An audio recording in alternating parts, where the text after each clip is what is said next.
Yes, good morning. May buntag ma'am Yes, and good morning sa to mga tigpamina. Yes, ma'am. Thank you. Nahon ako karon ma'am kining bahin sa contribution. Nabatay increase next year daw, ma'am? Ito, no? So, kani siya ma'am Renz, naagit sa scheduled increase base sa ato ang balaod, no? Universal Healthcare Law. Na by 2024, ipatuman na to ang 5% na premium rate. So, sa pagkakaroon ma'am Renz, ano gid ni siya ma'am, no? I-implement gid nato ni siya unless na lang na adunay ipababa na directive gihapon sa PhilHealth to suspend muna, no, or defer the implementation of the adjustment sa premium rate, which is mo na nahitabo karon nga tuig ma'am, no? So instead na 4.5% sa this year, 4% gihapon. So, kulaton lang nato ma'am Renz kung naaman, no? Pero kung wala, we need to prepare ourselves, no? Kondisyon nato po nato ang mga members na naagad tayo scheduled adjustment. Ayan, at least ma'am, ka-adjust sila sa ilahang budget sa mga bayro Yes, no ma'am. next year. Ayan, thank you kaayo ni Ana nga information. Balin ko sa pangutana karon ay naatay callers pikas linya. May buntag. May buntag po, ma'am. Yes, ma'am, kinsa ganinig taga-asa?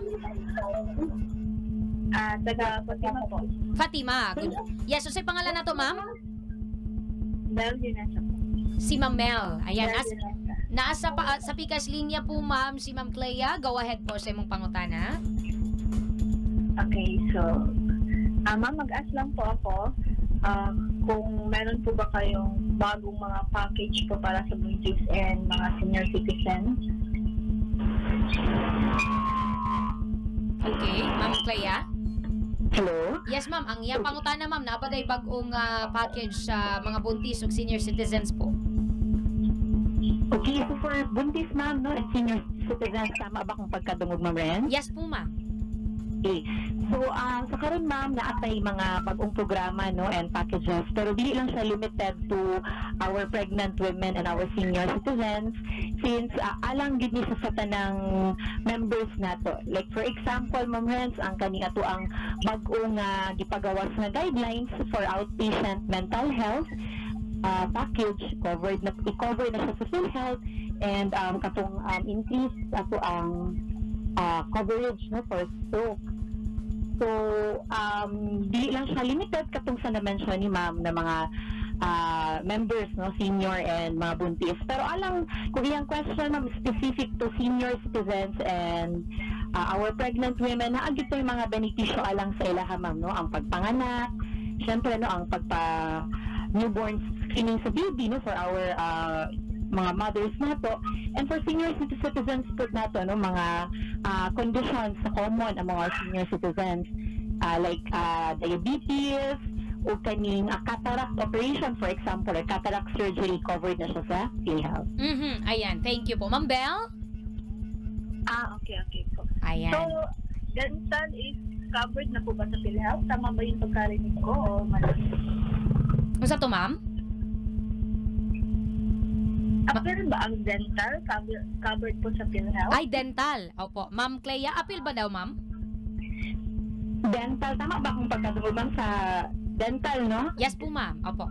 Ang dental services, ma'am, wala pa tay package ana karon, wala pa pud tay programa ana, pero isa na siya nga na-identify nga benefits under the Universal Healthcare Law. So, basing sa future ma'am, no, aduna tayong ma-cover ana. Katong na-mention ako ma'am is mental health package na outpatient. Okay. Okay. Mental health. Alright. Ma'am Bell? Okay po. Sige So, po. salamat tayo, ma'am. Salamat po, ma'am. Maayong buntag and Merry Christmas. Merry Christmas din po. Okay. Po. Thank you. Ayan. Ma'am Clea, salamat sa pagtubag sa pangutana ni Ma'am Bell. Dinipukos pangutana, ma'am, sa usa pa nato ka listener. Nabay pareha daw sa SSS nga calamity loan or any loan ang PhilHealth po, and or magamit ba daw ang kwarta nga ilahang gihulog, ma'am? Pareha gyud anang wala man gyud daw na sakit o wala po daw na ospital.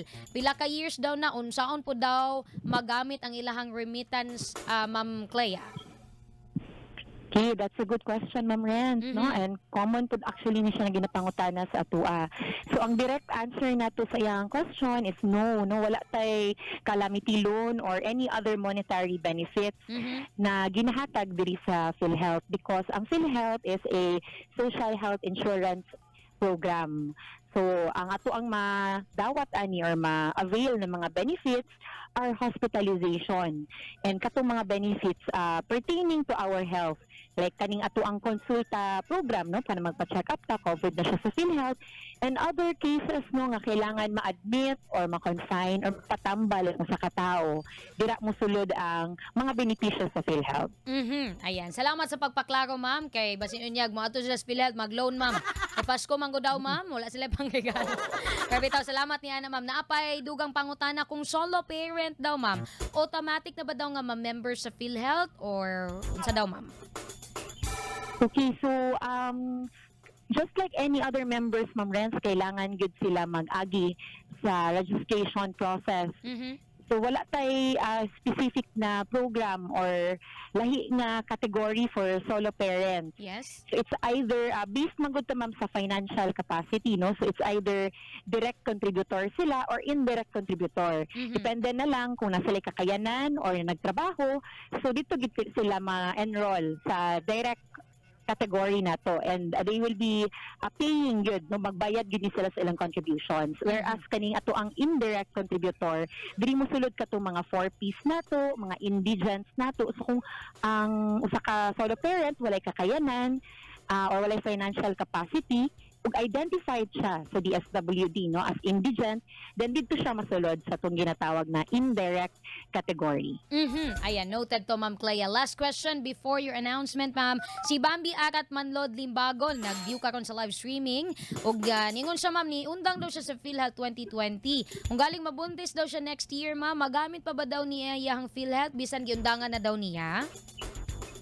Okay, good morning kay Ma'am Bambi. So, una, as to kaning pag-undang sa ato ang PhilHealth payments, importante kaayo na magbalik gid siya og bayad, no, para maging active member siya and para ma-continue ang iyahang availment of benefits.